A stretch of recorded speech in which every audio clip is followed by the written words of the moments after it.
Hinihintay mo ba siyang matamaan? Halika at makinig muna sa aming sasabihin. Magandang araw sa inyong lahat. Kami ang ikaunang grupo. Ngayon, ang pag-uusapan natin ay tungkol sa katangian at hulwaran sa pagbuo ng talumpati. Dito sa aming presentasyon, malalaman natin kung paano gumawa ng talumpating hindi lang basta tama, kundi malinaw, nakakaakit at madaling maintindihan ng mga makikinig. Kaya tara na at magsimula na tayo. Is that a tiger?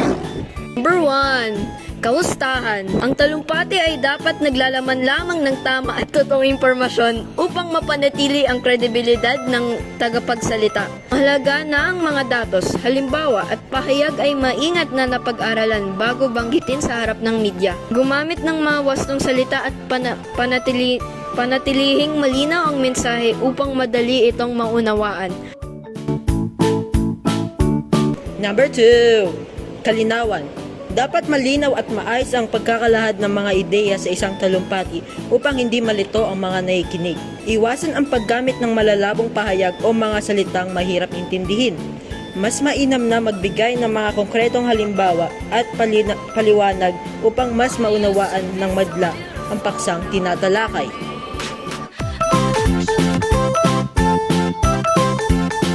Number 3. Kaakit-akit. Ang isang mahusay na talumpati ay hindi lamang nagbibigay ng impormasyon, kundi nakakakuha rin ng atensyon at damdamin ng mga tagapakinig. Kailangan may sigla, emosyon at kumpiyansa ang tagapagsalita habang nagsasalita.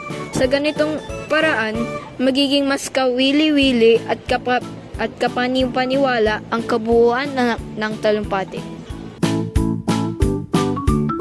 Ika-4, chronological na hulwaran.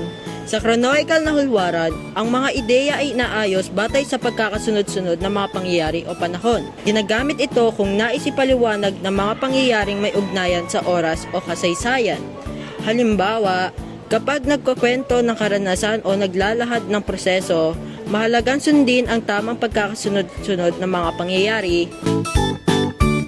Number 5. Topical na hulwaran. Ang topical na hulwaran ay naghahati ng talumpati batay sa mga pangunahing paksa o ideya. Ganitong paraan, mas madaling maunawaan ng tagapakinig dahil malinaw ang pagkakahati-hati ng mga bahagi ng talumpati. Madalas itong gamitin kapag maraming aspekto o punto ang kailangan talakayin sa isang paksa.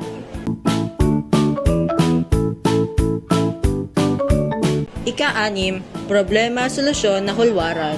Sa ganitong hulwaran, ipinapakita muna ng tagapagsalita ang isang suliranin kailangang bigyang pansin bago ilahad ang mga posibleng solusyon. Layunin nitong hikayatin ang mga tagapagpakinig na maunawaan ang ugat ng problema at mapagnilayan ang mga paraan upang ito ay malutas. Epektibo itong gamitin sa mga talumpating mga layuning nagbigay ng mga pagbabago o inspirasyon sa madla.